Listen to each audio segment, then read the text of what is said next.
यं प्रव्रजन्तमनुपेतमपेतकृत्यं द्वैपायन विरहकातरे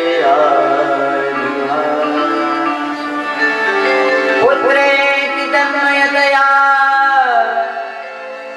सर्वो विनेदो त्वां सर्वभूतहृदयं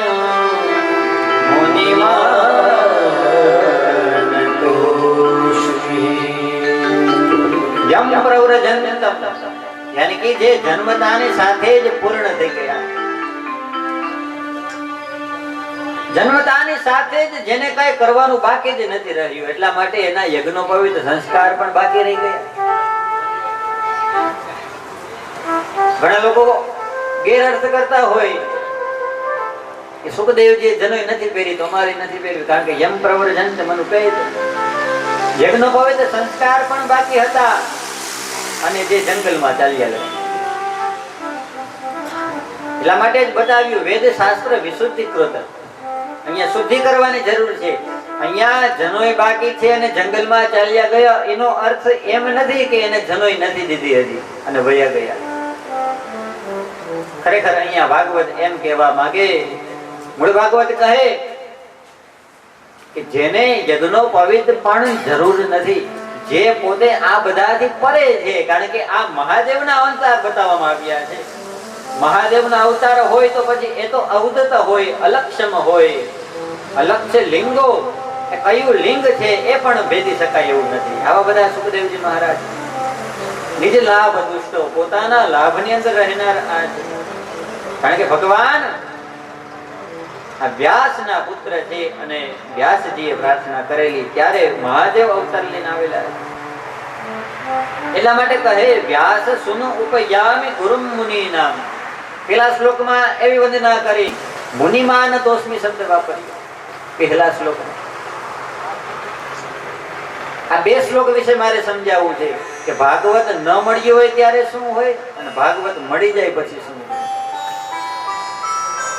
પહેલા કહ્યું મુનિમાન તોસ્મી, કે એવા મુનિને હું વંદન કરું છું કે જે જન્મતાની સાથે વન તરફ જવા લાગ્યા અને એના પિતાજી વેદવ્યાસજી મહારાજ, હે પુત્ર પુત્રેતિ તન્મયતયા તરવો વિનેદો, તરત જ એના પિતા પાછળ દોડે અને હે પુત્ર ઉભો રહે એમ કહેવા લાગ્યા. પરંતુ એ તો ચાલ્યા ગયા. આવા વૈરાગી સુખદેવજીના દર્શન થયા પહેલા શ્લોકની અંદર, જેને મુનિ કહેવામાં આવ્યા. અને બીજા શ્લોકની અંદર કહે તમ વ્યાસ સુન ઉપયામિ ગુરુમ મુનિ નામ. બીજા શ્લોકમાં શું તો કે એને ભાગવત મળી ગયું છે. સુખદેવજી મહારાજને ભાગવત મળી ગયું, પોતાના પિતાજીએ એને શીખવાડ્યું. 12 વર્ષથી લઈ અને 16 વર્ષ સુધી એને શીખવાડ્યું.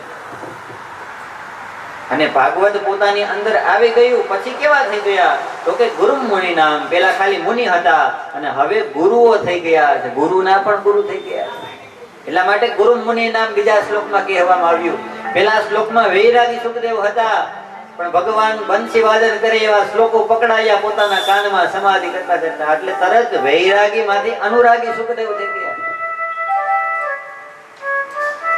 આ ભાગવતનું મહત્વ છે. આ શ્રીમદ ભાગવત પણ આપણા અંધકારો દૂર કરે. એટલા માટે જ આ ભાગવતજીમાં કહેવામાં આવ્યું કે જ્યારે પરીક્ષિત પાસે ગંગા કિનારે સુખદેવજી સામેથી આવતા હતા ત્યારે એક વિશાળ સૂર્યોદય થતો હોય એવું લાગે. અને સુખદેવજી મહારાજ પોથી લઈને ફરતા હતા. ના એવું છે જ નહીં, કારણ કે સુખદેવ સ્વયં પોથી છે. મહાત્મ્યમાં એવું કહેવામાં આવ્યું કે સુખદેવજી તો જ્યાં પર્યટન કરતા જાય, જ્યાં વિચરણ કરે ત્યાં એના મુખે સને ભાગવતના પાઠ શરૂ જ હોય. મેં હમણાં કહ્યું ને કે આ ભાગવત સમાધિ ભાષા છે. અને સુખદેવજી ક્યાં હતા તો કે વનની અંદર સમાધિમાં બેસેલા હતા. સમાધિમાં પહોંચી જાય પછી એને કાઈ ન યાદ આવે, પછી કાઈ ન એને સંભળાય. તો ભગવાનના આ ભાગવતના શ્લોક કેમ સંભળાય એવું થાય, કારણ કે આ સમાધિ ભાષાનો ગ્રંથ છે અને સમાધિમાં બેસેલો આને સમજી જાય. અને તરત જ એને આ ભાગવતના શ્લોક સમજાયા અને વૈરાગી માંથી અનુરાગી થઈ ગયા. આવા વૈરાગી સુખદેવને વંદન કર્યા સુતજીએ, અનુરાગી સુખદેવજીને વંદન કર્યા છે.